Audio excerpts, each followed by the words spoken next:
رسول اللہ صلی اللہ علیہ وآلہ وسلم نے فرمایا، ایک شخص نے جس نے بنی اسرائیل میں سے کوئی نیک کام کبھی نہیں کیا تھا، وصیت کی کہ جب وہ مر جائے تو اسے جلا ڈالیں اور اس کی آدھی راکھ خشکی میں اور آدھی دریا میں بکھیر دیں، کیونکہ اللہ کی قسم اگر اللہ نے مجھ پر قابو پا لیا تو ایسا عذاب مجھ کو دے گا جو دنیا کے کسی شخص کو بھی وہ نہیں دے گا۔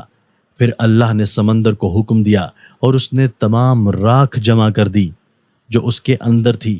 پھر اس نے خشکی کو حکم دیا اور اس نے بھی اپنی تمام راکھ جمع کر دی جو اس کے اندر تھی۔ پھر اللہ تعالیٰ نے اس سے پوچھا، تو نے ایسا کیوں کیا تھا؟ اس نے عرض کیا، اے رب، تیرے خوف سے میں نے ایسا کیا اور تو سب سے زیادہ جاننے والا ہے۔ پس اللہ تعالیٰ نے اس کو بخش دیا۔ حضرت ابو ہریرہ رضی اللہ تعالیٰ عنہ بیان کرتے ہیں، رسول اللہ صلی اللہ علیہ وآلہ وسلم نے فرمایا، آدمی کے جھوٹا ہونے کے لیے بس یہی کافی ہے کہ وہ ہر سنی سنائی بات تحقیق کے بغیر بیان کر دے۔